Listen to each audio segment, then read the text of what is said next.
We're here outside the Bridges and Bodell Gallery here in the East Village, and today we are going to go and learn about the history and the ancient art form of mehndi, which is henna on the hands. It's not permanent ink, it's henna dyes, and it usually lasts for about 3 weeks.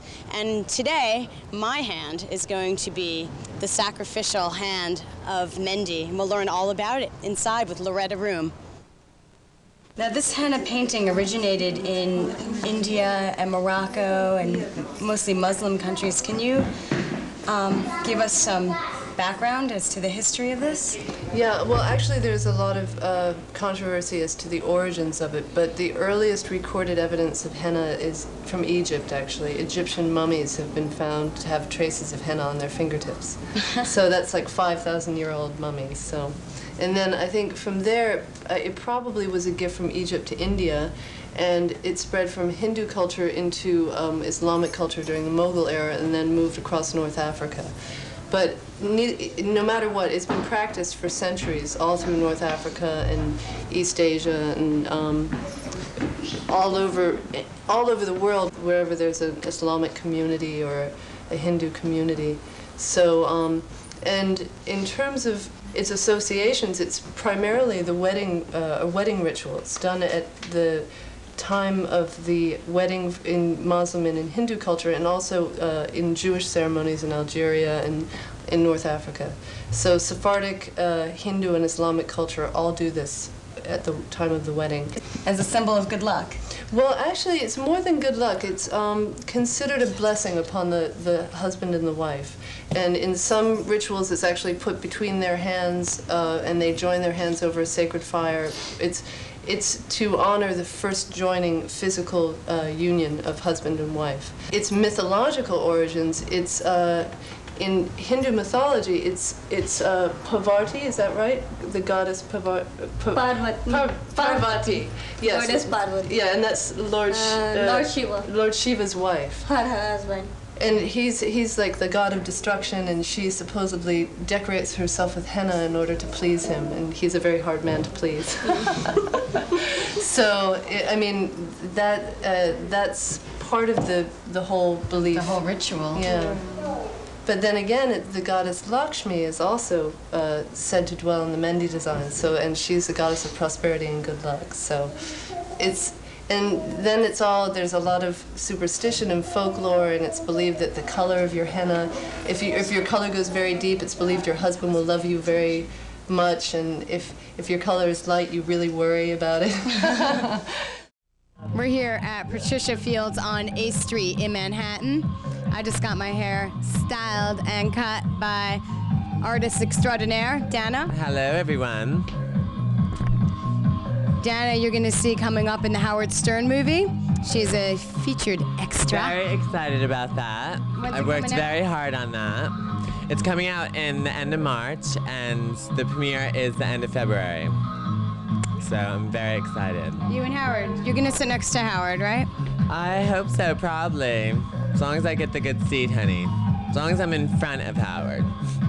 Can you give us any hint as to what your scene is about in the film? It's a protest scene in D.C. in front of the White House. If you can recognize the White House, then you might just see Danna.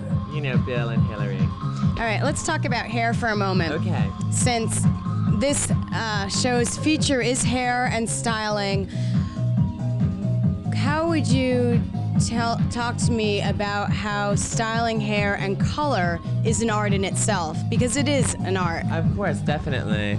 I think that this salon is unique in that it's one of a kind, and it's not for the masses, it's not for everyone. It's for people that have a clue, which is not a big percentage of people. So it's really great working here because I can be a total artist, and I can get totally creative, and I have all complete control. So, and it's for people that accept that and like that and appreciate that, and that's why they're here, because they know that. So what do you do with color that is different from others? Everything and anything. What's different from other salons? Well, I think that, color, it's the person who's using it what makes a difference. Of course, the stylist is what's making it, amazing. You could use any color, and get amazing results. You know, it depends who's using it. Why do you think Troma Films is different? And what is their style like that you can tell so far in your professional experience? Totally free. Seriously, totally free. Everybody's working at everything at the same It'd be time. better if you were naked when all the distractions come, because Right, that'll make it. okay, And then finally you're going to go, okay. turn the camera on! Okay, Right? I just Yeah, got this yeah. this morning. I just haven't read through it. Sorry. Some people call this behind me art. We call it Greenpoint, and here we are on the waterfront in Greenpoint, Brooklyn, on the set of Troma Films. Who are you? They are known as B-movie indie gurus. They have done low-budget films such as The Toxic Avenger, Sergeant Kabuki Man, NYPD, also Romeo and Juliet, and just last week they released their latest, Killer Condom. We are here on set for the filming of Terra Firma, the latest from the Troma team. And action! I've never done this before, and if I get some kind of a physical reaction, Oh, no, I won't hold it against you. The character I play is Jennifer, and she's a PA that's working on the movie that's being made.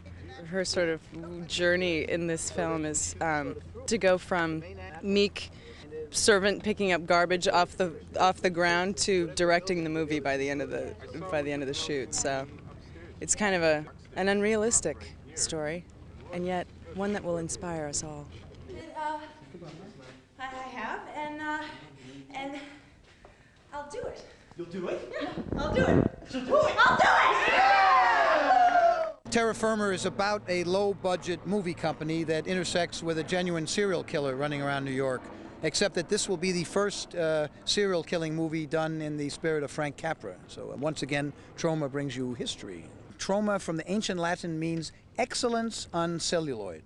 What does a Troma team release mean, and why is that always in the credits?